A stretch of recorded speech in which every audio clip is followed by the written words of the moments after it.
Hello friends, मैं धनंजय कुमार तिवारी आप लोगों का स्वागत करता हूं मेरे यूट्यूब चैनल पे।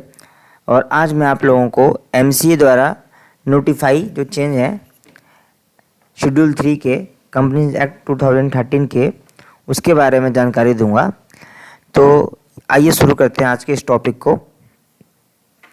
तो देखिए, कंपनीज एक्ट में जो बैलेंस शीट बनती है वो शेड्यूल 3 के अकॉर्डिंग बनती है, तो उसमें कुछ एडिशनल डिस्क्लोजर देना पड़ेगा इस बार। तो आइए देख लेते हैं इस डिस्क्लोजर को। जो ये डिस्क्लोजर होंगे वो 2 पार्ट्स में होंगे। फर्स्ट पार्ट जो होगा वो बैलेंस शीट का होगा और सेकेंड पार्ट जो है वो प्रॉफिट एंड लॉस का होगा। तो सबसे पहले जो हम शुरुआत करेंगे वो हम करेंगे बैलेंस शीट पार्ट की, यानी पार्ट फर्स्ट की। तो देखिए, जो अमेंडमेंट हुआ है शेड्यूल 3 में उसको नोटिफाई किया है एमसीए ने, और ये एप्लीकेबल है 1 अप्रैल 2021 से। और जो शेड्यूल 3 है वो 3 डिविजन्स में डिवाइडेड है। तो डिवीजन 1, डिवीजन 2 और डिवीजन 3 ये आप देख पा रहे होंगे स्क्रीन पे। तो डिवीजन 1 जो है उनके लिए अप्लाई होता है जो फाइनेंशियल स्टेटमेंट जो है वो कंपनी अकाउंटिंग स्टैंडर्ड रूल 2006 के अकॉर्डिंग प्रिपेयर करते हैं या उनको करना है। डिवीजन 2 जो है उन कंपनियों के लिए अप्लाई होगा जिनकी बैलेंस शीट जो है वो ड्रॉ होगी इंडियन अकाउंटिंग स्टैंडर्ड्स रूल 2015 के अकॉर्डिंग। और डिवीजन 3 जो होगा उन एनबीएफसी के लिए होगा जिनको कंप्लाई करना पड़ेगा इंडियन अकाउंटिंग स्टैंडर्ड रूल 2015। तो ये जो है आपके 3 डिवीजन हो गए। अब जो है डिवीजन 1 में हम कुछ सबसे पहले चेंज की बात करते हैं। तो ये है कंपलसरी राउंडिंग ऑफ। तो ये जो राउंडिंग ऑफ होगा ये अब टोटल इनकम के बेस पे होगा टर्नओवर की जगह। और ये जो राउंडिंग ऑफ होगा यहाँ पे जो वर्ड है वो शैल हो गया है, पहले में था। कंपनीज को फाइनेंशियल स्टेटमेंट्स के जो फिगर्स हैं उनको राउंड ऑफ करना पड़ेगा। तो ये जो राउंड ऑफ होगा ये टर्नओवर के जगह टोटल इनकम के बेस पे होगा। तो ऐसी कंपनियां जिनका टोटल इनकम 100 करोड़ रुपीस से कम है उनको नियरेस्ट हंड्रेड्स में, थाउजेंड्स, लैक्स और मिलियंस में राउंड ऑफ करना पड़ेगा। और कंपनियां जिनका टोटल इनकम 100 करोड़ या उससे ज़्यादा है उनको नियरेस्ट लैक्स, मिलियंस और करोड़ में राउंड ऑफ करना पड़ेगा। दूसरा जो चेंज है ये तो एक जनरल चेंज था। अब जो दूसरा चेंज है वो बैलेंस शीट के फेस पे होगा एसेट साइड में। तो यहाँ पे जो हेडिंग होती है एसेट्स की, उसके बाद जो सब हेडिंग होती है नॉन करंट एसेट्स की, उसमें जो फर्स्ट पॉइंट है उसके ए पॉइंट में पहले होता था प्रॉपर्टी, प्लांट एंड इक्विपमेंट्स, बस यहीं तक होता था। लेकिन अब property, plant and equipments and intangible assets आ जाएगा। और जो ए के फर्स्ट पॉइंट में जहाँ पे टेंजिबल एसेट्स राइट होता था अब वहाँ पे प्रॉपर्टी, प्लांट एंड इक्विपमेंट लिखा जाएगा। और उसी तरह सेकेंड पॉइंट एक नया आ गया है, वहाँ पे इंटेंजिबल एसेट्स लिखा जाएगा। तो ये बैलेंस शीट में पहला चेंज है। अब आगे के जो हम चेंज देखेंगे वो हम एमसीए के जो नोटिफिकेशन है वहाँ से देखेंगे। तो देखिए, ये रहा नोटिफिकेशन। तो देखिए, जैसे हमने ए जो है उसको अपने स्लाइड से पढ़ा था, अब दूसरा जो है यानी कि बी पार्ट को उसको देखते हैं। इसमें general instruction for preparation of balance sheet है। तो इसमें आपको फर्स्ट पॉइंट में शेयर कैपिटल में डिस्क्लोजर देना होगा। वो डिस्क्लोजर होगा शेयर होल्डिंग ऑफ प्रमोटर्स के रिगार्डिंग। तो अगर जो कंपनी के जो प्रमोटर्स हैं अगर उन्होंने जो शेयर्स रखा होगा उसकी डिटेल देनी पड़ेगी। तो उसका फॉर्मेट है serial number, promoter name, number of shares, percent of total shares, percent change during the year. तो ये डिस्क्लोज करना पड़ेगा कंपनी को। सेकेंड पॉइंट में शॉर्ट टर्म बोरोइंग्स का जो हेडिंग होता है उसमें फोर्थ पॉइंट के बाद एक एंट्री और आ जाएगी, उसमें होगा current मैच्योरिटीज of long term borrowings. तो यहाँ पे डिस्क्लोज करना पड़ेगा कंपनी को। जो तीसरा पॉइंट है उसमें ट्रेड पेबल्स का एजिंग वाइज डिटेल्स देनी पड़ेगी।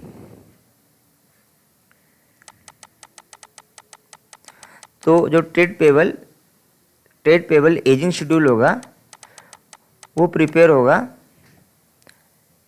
MSME other. फिर तीसरा disputed dues MSME disputed due other. इसमें जो आउटस्टैंडिंग होंगे less than 1 year, 1 to 2 years, 2 to 3 years, more than 3 years, इस अकॉर्डिंग बनाना पड़ेगा। उसके बाद ट्रेड रिसीवेबल्स का एजिंग शेड्यूल देना पड़ेगा। तो इसमें भी आपको undisputed trade receivables considered good, undisputed trade receivables considered doubtful, disputed trade receivables considered good, disputed trade receivables considered doubtful. इसके अकॉर्डिंग आउटस्टैंडिंग का जो बाइफिकेशन देना पड़ेगा, less than 6 months to 1 year, 1 to 2 years, 2 to 3 years, more than 3 years, इसके according. Company को additional regulatory information देनी पड़ेगी। तो उसमें जो फर्स्ट पॉइंट है वो title deeds of immovable property not held in name of the company, ये बताना पड़ेगा। तो इसका फॉर्मेट दे रखा है, इस फॉर्मेट में कंपनी को इन्फॉर्मेशन डिस्क्लोज करना पड़ेगा। तो देखिए ये फॉर्मेट है, इसमें बताना पड़ेगा कंपनी को। और अगर कोई डिस्प्यूटेड है तो वहाँ पे लास्ट पॉइंट में उसको यहाँ पे डिस्प्यूट को शो करना पड़ेगा। नेक्स्ट पॉइंट में कंपनी को डिस्क्लोज करना पड़ेगा अगर उसने प्रमोटर्स को, डायरेक्टर्स को, कैंपीज को, रिलेटेड पार्टीज़ को लोन और एडवांस दे रखा हो जो कि लोन का नेचर का है, तो उसको भी डिस्क्लोज करना पड़ेगा। तो इसमें जो फॉर्मेट है उसमें type of borrower, amount of loan और advance in the nature of loan outstanding percent to the total loan and advances, तो इस तरह से डिस्क्लोज करना पड़ेगा कंपनी को। इसी तरह से कंपनी को कैपिटल वर्क इन प्रोग्रेस का एजिंग शेड्यूल देना पड़ेगा। Project in progress, project temporary suspended, तो ये होगा less than 1 year, 1 to 2 years, 2 to 3 years, more than 3 years. Intangible asset under development में एजिंग शेड्यूल देना पड़ेगा। तो इसमें होगा project in progress, project temporary suspended, तो less than 1 year, 1 to 2 years, 2 to 3 years, more than 3 years. तो इस तरह से इसका भी एजिंग शेड्यूल देना पड़ेगा इनटेंजिबल एसेट्स का। नेक्स्ट पॉइंट में कंपनी को डिटेल देना पड़ेगा कि कोई भी प्रोसीडिंग अगर उसके अगेंस्ट इनिशिएट कर दी गई है या पेंडिंग है for holding any benami property under the benami transaction provision act 1988 and rules made thereunder, तो कंपनी को डिस्क्लोज करना पड़ेगा ये जो है पॉइंट्स।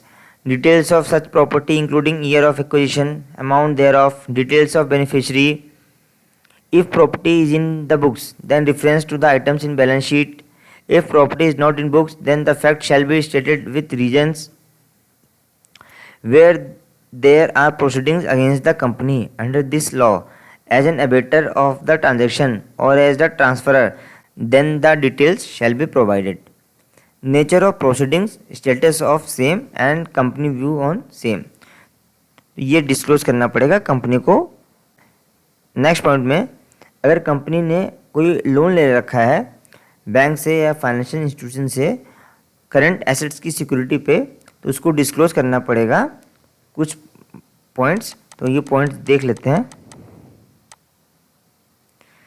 तो वेदर क्वार्टरली रिटर्न्स और statement of current asset filed by the company with bank of financial institutions are in agreement with the books of account, if not summary of reconciliation and reasons of material discrepancies if any to be adequately disclosed। मतलब ये कहना चाहता है कि अगर हमने जैसे bank से कोई फाइनेंस कर रखा है तो हमें क्वार्टरली बैंक को देना पड़ता है stock statement, debtor list etcetera. तो अगर हमने जो बैंक को दे रखा है अगर वो हमारे बुक्स ऑफ अकाउंट से टैली नहीं कर रही हैं तो उसको हमको उसका रीजन और उसका रिकन्सिलेशन हमें देना पड़ेगा। 8th पॉइंट जो है विलफुल डिफ़ॉल्टर का है। इसमें अगर कंपनी को विलफुल डिफ़ॉल्टर डिक्लेयर कर दिया गया है बैंक या फाइनेंशियल इंस्टीट्यूशन के द्वारा तो उसका डिटेल देना पड़ेगा। तो उसकी डिटेल्स ए पॉइंट में है कि date of declaration as wilful defaulter, और पॉइंट बी है details of default, amount and nature of default. 9 point जो है relationship with struck off companies का है। तो इसमें कंपनी ने अगर कोई ट्रांजेक्शन कर रखा है ऐसी कंपनी के साथ जो स्टॉक ऑफ हो चुकी हैं सेक्शन 240 ऑफ कंपनी एक्ट 2013 और सेक्शन 560 ऑफ कंपनी एक्ट 1956 के तहत, तो उसको किस तरह का ट्रांजेक्शन कर रखा है उसको डिस्क्लोज करना पड़ेगा। देखिए इसका भी फॉर्मेट है, name of stock of company, nature of transaction with struck of company, balance outstanding, relationship with the stock of company. 10th point जो है रजिस्ट्रेशन ऑफ चार्ज और satisfaction with registrar of companies का है। तो इसमें ये कहा गया है कि अगर कोई भी चार्ज या सेटिस्फेक्शन जो कि रजिस्टर्ड होना था MCA पे जो अभी तक रजिस्टर्ड नहीं हुआ है और उसका स्टेचुरी पीरियड जो है वो चला गया है, तो उसका डिटेल और रीज़न देना पड़ेगा कि क्यों वो अभी तक रजिस्टर्ड नहीं हुआ है MCA पोर्टल पे। 11th point compliance with number of layers of companies की बात करता है। तो कंपनीज एक्ट में रिस्ट्रिक्शन लगा रखी है कि कोई भी कंपनी 2 लेयर से ज़्यादा इन्वेस्टमेंट कंपनीज नहीं बना सकती हैं। तो अगर कोई कंपनी नॉन कंप्लाइंट करती है इस रूल का तो उसको डिस्क्लोज करना पड़ेगा name and seen of companies जो कि इन 2 लेयर से ज़्यादा हैं। 12th पॉइंट जो है वो रेशियोज़ की बात करता है। तो कुछ रेशियो जो हैं डिस्क्लोज करना पड़ेगा फाइनेंशियल स्टेटमेंट में। तो वो रेशियोज़ हैं current ratio, debt equity ratio, debt service coverage ratio, return on equity ratio, inventory turnover ratio, trade receivables turnover ratio, trade payable turnover ratio, net capital turnover ratio, net profit ratio, return on capital employed, return on investment. तो इसको disclose करना पड़ेगा company को। 13th point जो है वो compliance with approved scheme of arrangement का है। तो अगर कोई भी स्कीम जो है अरेंजमेंट की अप्रूव हुई है कॉम्पिटेंट अथॉरिटी के द्वारा जो कि सेक्शन 230 से लेकर 237 ऑफ कंपनी एक्ट 13 में बताई गई है, तो कंपनी को डिस्क्लोज करना पड़ेगा उसका इफेक्ट अपने बुक्स ऑफ अकाउंट में। और वो जो इफेक्ट होगा वो स्कीम के अकॉर्डिंग होना चाहिए और अकाउंटिंग स्टैंडर्ड्स के अकॉर्डिंग होना चाहिए। अगर कोई भी डेविएशन होता है अरेंजमेंट का जो कि स्कीम में अप्रूवल है उसके अगेंस्ट या फिर अकाउंटिंग स्टैंडर्ड के अगेंस्ट, तो उसको डिस्क्लोज करना पड़ेगा और इसका एक्सप्लेनेशन देना पड़ेगा। 14th पॉइंट जो है वो है utilisation of borrowed fund and share premium का। अब पार्ट 2 आएगा statement of profit and loss. तो इसमें पहला जो है ए पॉइंट वो जहाँ पे पहले रेवेन्यू वर्ड यूज़ होता था अब इनकम वर्ड यूज़ होगा वहाँ पे। उसके बाद बी पॉइंट में जनरल इंस्ट्रक्शन दे रखे हैं preparation of statement of profit and loss के। 9th पॉइंट जो है अनडिस्क्लोज इनकम की बात करता है। तो कंपनी को डिस्क्लोज करना पड़ेगा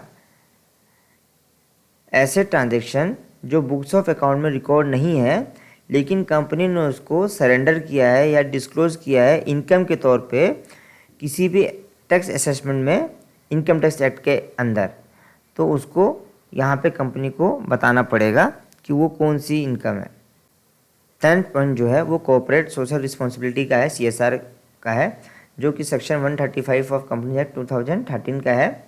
तो अगर कोई कंपनी कवर होती है सेक्शन 135 ऑफ कंपनी एक्ट में तो उसको डिस्क्लोज करना पड़ेगा CSR एक्टिविटीज़ के रिगार्डिंग कुछ पॉइंट्स। तो amount required to be spend by company, amount of expenditure incurred, shortfall at the end of year, total of previous year shortfall, reason for shortfall, nature of CSR activities, details of related party transaction, where a provision is made with respect to a liability incurred by entering into a contractual obligation, the movements in the provision during the year should be shown separately। 11th point जो है details of crypto currency और virtual currency का है। तो अगर company ने किसी भी फाइनेंशियल ईयर में अगर ट्रेड किया है या इन्वेस्टमेंट किया है क्रिप्टो करेंसी और वर्चुअल करेंसी में तो उसको डिस्क्लोज करने पड़ेंगे कुछ पॉइंट्स। तो वो पॉइंट्स हैं ए पॉइंट जो है प्रॉफिट और loss on transaction involving crypto currency और virtual currency, amount of currency held as at the reporting date, deposits और advance from any person for the purpose of trading और investing in crypto currency. तो ये कुछ points थे जो कि schedule 3 में अमेंडमेंट हुए थे और कंपनी को डिस्क्लोज करना पड़ेगा। तो आशा करते हैं कि ये जो हमारा वीडियो है और टॉपिक है आप लोगों को पसंद आया होगा।